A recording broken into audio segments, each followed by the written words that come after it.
Hello everyone, I am Torvald, and this is a Tier 3 Gamma running Caracal Navy issue. This thing is awesome. Did not expect this to be such a good ship to run, but apparently it is. There it is, pretty cheap price tag right there, 133 million is. Notice shield buffer, shield regen, that's what this thing is. Heavy assault missiles, so application there is an issue, but this thing works pretty well. Optional, if you would like, you can use the 3% shield implants, the the shield regen and shield capacity implants. Those will help you out a lot. But here we go with the T3 Gamma running Caracal Navy issue. I first encountered this ship in a PvP instance, actually. I activated a proving conduit, and there it was. I forget what I was flying. I believe it might have been an Orthrus, but this thing did quite a bit of damage, and I was actually surprised by it. So I decided to try it out myself and actually run with it, and it's actually a pretty good ship to run sites with. I did struggle a little here and there. You'll see throughout this site, I definitely did struggle. This is actually the hardest, this is actually the hardest site I had done with this thing. I don't know why. Every other site had been pretty easy. But yeah, just look at it. As long as you get webs on stuff, it's very smooth. You got the shield regen, so there's obviously no tank or anything you have to worry about with that.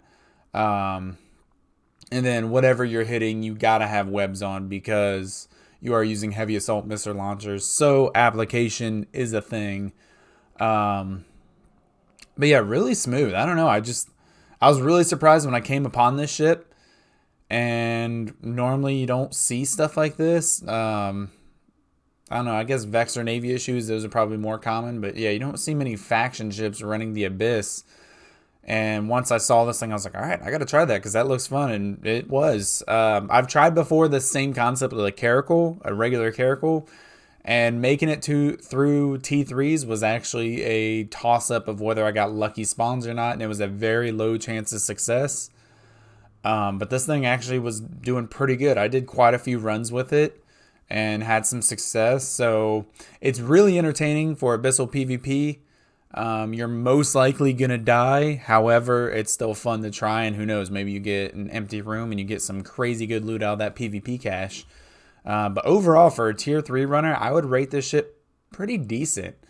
Not the best, obviously, but for what it costs, it's pretty good. I think this is probably one of the cheapest T3 fits I have. I mean, you could do it with cheaper, most likely. However, this one, it's easy. The Phantasm I run, the Orthrus I run, those are 200 million ISK plus. This thing sits at a whopping 100 to 130 million ISK, depending on market and how you acquire it. But yeah, you can see first room pretty easy. Full flight of light drones help out there, and no issues whatsoever. I highly doubt you're going to be able to run tier 4s with this thing. So that's on you to try. But me, I was pretty comfortable with it in tier 3s. This next room is actually quite a struggle for me. So you can see the tank, how it's doing perfectly fine. It didn't dip low at all. You can see how application, not bad at all. I'm still applying very well to these small guys once I get my my web on them. So very smooth there. Yeah, it was just a fun ship overall. This is a good one to use. Now, one thing to take into consideration, I have near perfect skills. I have all level 3 or level 4, mostly level 5 skills that are associated with this. I don't know what my heavy assault missile launcher is. I think maybe that might actually be 3 or 4, but other than that, my cruiser, all my support skills for missiles are I know for sure my cruiser skills level 5. All my support skills might be they're between 4 and 5. So that's one thing to take into consideration. When you're doing this fit on your own, is that if it's not as smooth for you, it's probably skill things. That's something I don't talk a lot about in my videos, the skill side of things. So that's one thing to keep in consideration. If I make a video that is specifically for alphas, I will actually use an alpha character that has about 5 million skill points or less. So I'll let you know if I do that. But yeah, this is done on my main tune, which has my pretty much perfect skills. So yeah, definitely remember that. This is where I start to struggle. You can see I'm taking quite a bit of damage. And then at the same time, I'm getting neuted out, which you wouldn't think would be as much of a problem. However, I do have the adaptive and I do need that web. So yeah, getting neuted out is not ideal. I mean, it's not ideal in any situation, really. You don't want to get neuted out, but yeah, it's definitely a little painful. So you can see here I start the heat. If you're a person who doesn't use heat a lot, you should definitely start toying with it, start practicing, start getting good at it, because heat is the difference between living and dying in the Abyss. And don't forget paste.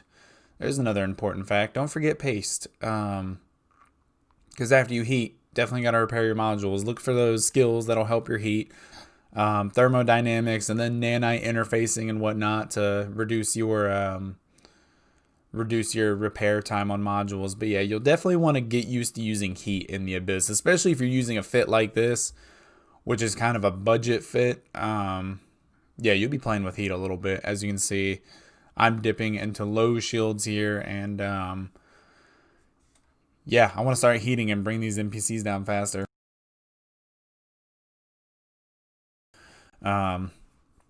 You can see now, I really wish I'd kept my little indicator on showing my shields off to the side there, showing my shield percentage so you can see the numbers. I've done that now, but at the time of this recording, I did not do that, so I apologize for that. You can see my shields are barely hanging on, so I'm definitely heating that adaptive a little bit. Obviously, once I get to a certain point to where enough of these NPCs are dead, I'm good to go. No issues, but you can definitely see I'm dipping away. I mean, there we are, 19% right there, hovering around that range. So yeah, just playing with heat, taking these NPCs down, getting all the damage on them, most important. Your shield regen, the greatest point is at 25%. Somewhere around there. I've heard a couple different numbers between 20 and 33%. So just know that. Yeah, but you can see there, good recovery. Hanging on by a thread, but dang it, I made it. Can't remember if I actually brought paste. God, I hope I brought paste and actually repaired. That would be something stupid now, wouldn't it? Yeah, you can see how much I'm using heat and what little methods I'm using to try and bring these guys down.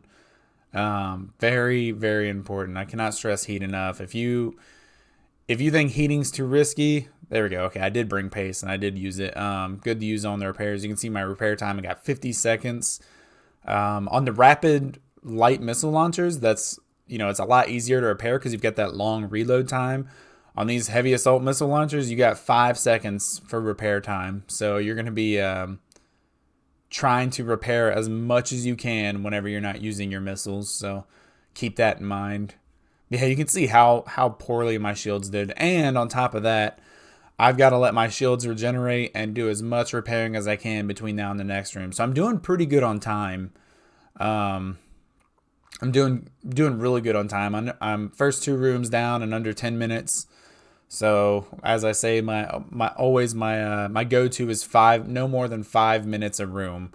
That's the goal. That's what I try and aim for. So now that I'm at under 10 minutes for the second room, I know that I have a little bit of time to sit here and regenerate my stuff. I always talk about those 4 R's: recall your drones, regenerate your cap, rejuvenate, repair, do all that. Reload, which obviously is not as much of an issue right here because they are heavy assault missile launchers. But yeah, right here, just rejuvenate, regenerate, all that good stuff. Get as much back as you can. There you can see my missiles are fully repaired. I do have good nanite interfacing skills, so my repair time is a lot less. I highly recommend that skill, especially if you like to burn your stuff quite often. Controversial decision right here. I kind of activated way earlier than I should have. I only had like half my cap and less than half my shields. And then I realized, oh crap, Damavix and Vedmax. Yikes. However, this is a gamma site and they naturally suck at explosive resistance, so ideally they'll die quickly. My main focus here to start off with is ghostings in this situation because they hurt application, and with heavy assault missile launchers, I don't want anything messing with my application. So my goal here is to take out these ghostings as quickly as possible. Now, one thing to realize, there is a Harrowing Vedmak on field. That guy's going to get damage ramped up rather quickly, and he is not a joke. So I'm going to take out the first ghosting Damavik and then start working on that Vedmak, because as a shield regen fit, the last thing you want is to have an NPC that packs quite a punch, and it just gets worse over time. So you want to get him off the field. I did take out that one ghosting first, and after him, you kind of got to decide what you want to do with what you got. If I came into this room with full shield and full capacitor, I probably got to take out 2 ghosting Damaviks, but important to get that Harrowing Vedmak off the field as soon as possible. You can see my shields, how low they're dipping and how much I'm struggling. Heating invul, important, very important. Just like heating guns to kill something faster, heat your invul to let your shields take more damage. Cannot stress that enough. Use heat, but pay attention to it. Watch your heat damage. Watch your percentages. Do not burn your modules out and be the person that dies because you just let one cycle go too far, you know.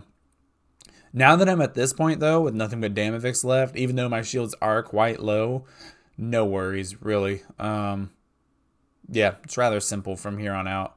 My shields are dangerously low, but I know at the same time I can bring these guys down fast enough to not be as much of an issue, which is nice.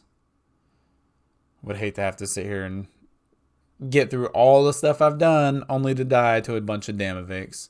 So obviously don't let your guard down, even though the threats are off the field, because you never know. These guys are still ramping up damage. They're still packing a punch, even though it's not a big punch. It'll get there if you let them.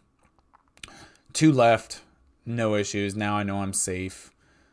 But again, we're not gonna get comfortable. I have an issue of getting complacent during these sites, and it's never good. Never good for me. I've lost many ships in T5s just because running them so much, I get complacent. I just, one little piloting error, you know, going towards a bunch of newts instead of flying away, anything like that. Just not paying attention, and that's not good for you. But there you go. I've finished. Struggled quite a bit.